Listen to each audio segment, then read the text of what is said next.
हम जब छोट रहनी तब भोजपुरी बोलल सीख गई रहनी। अंग्रेजी से तो हमरा मुलाकाते ना भई रहे। जब पैदा भईनी तब माई बाबूजी के अलावा घर में सब लोग भोजपुरी बोलो। ओकरा बाद लागो कि दुनिया में एगो भाषा बा जेकरा के लोग बोलेला। लेकिन जब तनी मुनी बड़ हो गईनी, बाहर निकलनी, तब ई मालूम पड़ल कि भोजपुरी भाषा के अलावा बहुत ऐसा भाषा बा। एजा हम अंग्रेजी के जिक्र खतरा नहीं करत कि अंग्रेजी हमार बहुत बेइज्जती कैले बा। जब जब समाज में बाहर निकलनी तो लोग कहल कि तरह अंग्रेजी बोले आवेला कि ना। हमरा अंदर इतना हिम्मत ना रहे कि हम खड़ा होके ई कह सकी कि हम गोपालगंज के ठेठ धक भोजपुरी बोले वाला लड़का हई। ओकरा बाद बुझाइल कि अंतर्राष्ट्रीय मातृभाषा दिवस होला और तब हम आज जब पत्रकार बन गए बानी, लाख 2 लाख लोग हमरा चैनल के देखता, तो हमरा बुझाइल है कि हमरो मंच पर आकर कैमरा पर बैठकर ई बोले के चाही कि हमरा भोजपुरी पर बहुत गर्व बा। आज हम तनको नकारात्मक बात ना करेम। आज हम ई ना कहेम कि भोजपुरी में अश्लीलता बा। आज हम ई ना कहेम कि भोजपुरी के लोग बर्बाद कर देले बा।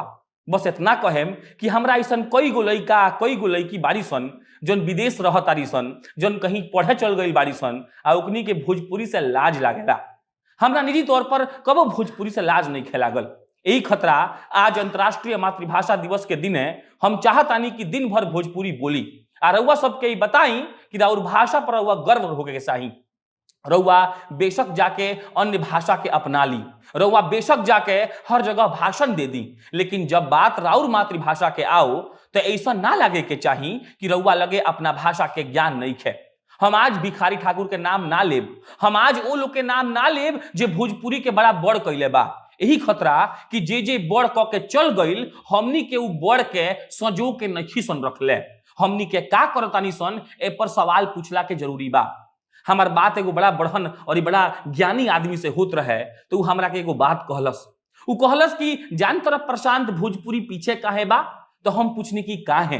तो उ कहलस कि जितना ए दुनिया के भोजपुरी भाषी के मिडिल क्लास लोग बानू, उ अपना बेटवा सन के या बेटिया सन के भोजपुरी बोले के ना सिखावेला।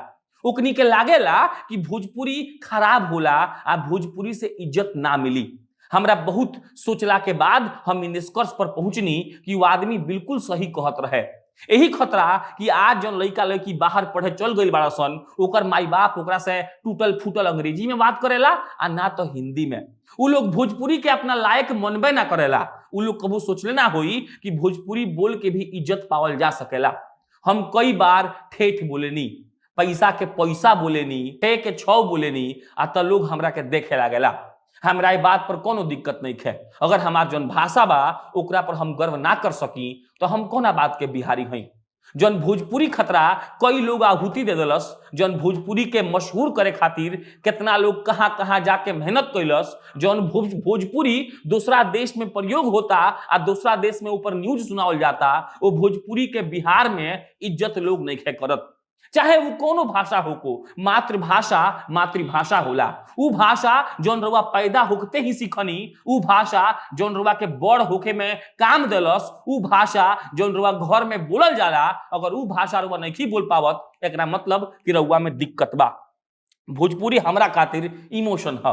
यही खतरा कि हम कहीं खड़ा रही, कहीं ठेला पर जा के कुछ खात होखी, चाहे कोनो रिक्शा पर बैठल होखी, आ कोनो अगर चाचा भोजपुरी में बोल देस तो हमार मिजाज यही गान खुश हो जाला। लागेला कि ई हमरा यहाँ के आदमी होंगन। हमरा ये बात से तनको दुख नहीं है कि भोजपुरी के लोग बड़का बड़का जगह पर जज करेला। हमरा ये बात के खुशी बा कि हम बिहार के उप मिट्टी में पैदा भइल बानी जहां भोजपुरी बोलल जाला। आज बिहार के पहचान भोजपुरी से बा।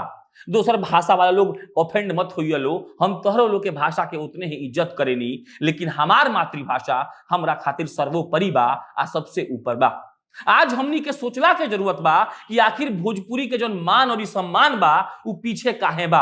आज हमनी के ए पर गौर कैला के जरूरत बा कि हमनी में ऐसा का कमी बा कि लोग भोजपुरी भाषा बोले के नहीं के चाहत। आज ये बात पर हमनी के बहुत मंथन कैला के जरूरत बा कि जौन भाषा से हमनी के पहचान बा उ भाषा हमनी के काहे छोड़तानी जा।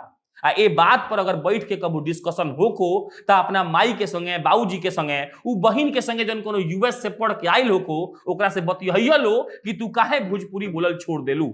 हमनी के भोजपुरी में रउआ बोलनी सन, अंग्रेजी में लोग यू बोलेला। अंग्रेजी में लोग इज्जत करेला कि ना, अगर एकरा पर हम व्याख्या करे लागी तो काले मार हो जाई शेक्सपियर लोग के बेटा से। लेकिन हमनी के भोजपुरी में इतना प्यार और रस बा जो कोनो भाषा में नहीं खे। तो सवाल यह बा कि हमनी के अपन मातृभाषा काहे छोड़ दी सन। सवाल ई बा कि हमनी के माई बाप हमनी से हिंदी में काहे कहेले कि बेटा जरा इधर आना, वो काहे ना कह सकेले कि ए बाबू है नहीं अइबे। एमे का दिक्कत बा? एमे कोनो दिक्कत नहीं है। दिक्कत बा हमनी के अपन सोच और मानसिकता के। दिक्कत एकर बा कि हमनी के अपन उ चीज के छोड़त आनी सन जौन चीज से हमनी के पहचान बा। दिक्कत ए बात से बा कि हमनी के ई भूल गइल बानी सन कि भोजपुरी हमनी के माई हिय। अब माई के छोड़ल ना जा सकेला। तो भोजपुरी जे नहीं बोलत ओकरा ई चाही सोचे के जरूरत बा कि कम से कम भोजपुरी बोलो, वो अपन मातृभाषा के अपनाओ। जन संस्कृति के बाद जौन सनातन धर्म के बात हमनी करी सन, ओइमे एगो लाइन लिखल रहेला कि अपन पुराना इतिहास के कबो ना भूले के चाहिए। अगर हमनी के अपन पुराना इतिहास भूलत आनी सन, एकरा मतलब ई बा कि हमनी के अपना संस्कृति से प्यारे नहीं खे। अगर प्यार बा तो जौन चीज हमनी के संगे पैदा भइल बा, हम पैदा भइनी तो सुननी कि का करता रहे बाबू, केने जइबो बाबू, का खइबो बाबू। आज हम बड़ हो गइनी, तनी मुनी आधुनिक हो गइनी, तो उ बात के छोड़ दी। तो एकरा मतलब यह बा कि हम अपन इतिहास, अपन संस्कार, अपन संस्कृति भूल गइल बानी। तो आज अंतर्राष्ट्रीय मातृभाषा दिवस के दिन हमनी सबके संकल्प लेवे के चाही कि हमनी के जौन जौन भाषा होके, चाहे भोजपुरी होके, चाहे अंगिका होके, चाहे कुछ होके, चाहे मैथिली होके, हमनी के अपना भाषा के ना छोड़े के चाही। हमनी के अपने भाषा के संजो के रखे के बा।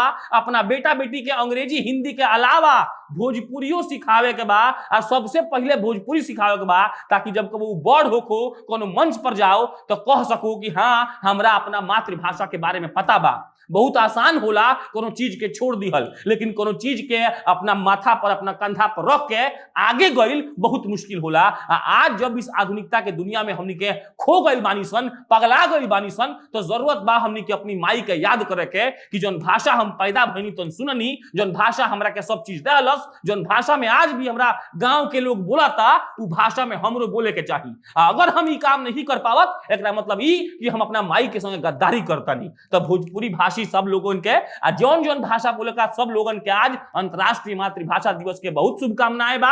जिंदगी भर अपना जड़ के मत भूली हलो, ई याद रखी हलो कि जौन भाषा तरह के बोले के सिखैलस, जौन गांव में तू पैदा भइल, उहे तहार अस्तित्व के असली मालिक बा, उहे तहार सब चीज के हकदार बा। तू बेशक अंग्रेजी सीख, तू बेशक और भाषा सीख, लेकिन अपन जड़ के तू अगर भूल जाता रह, एकरा मतलब ई बा कि तू विश्वास के पात्र नहीं ख। तो आज सब लोग प्रण ली जा कि हमनी के कबो भोजपुरी के, कोनो भाषा के, अपना मातृभाषा के ना भूले जा।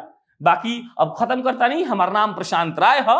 रउआ सभे जनता जंक्शन देखत रहनी है। बहुत बहुत धन्यवाद बा।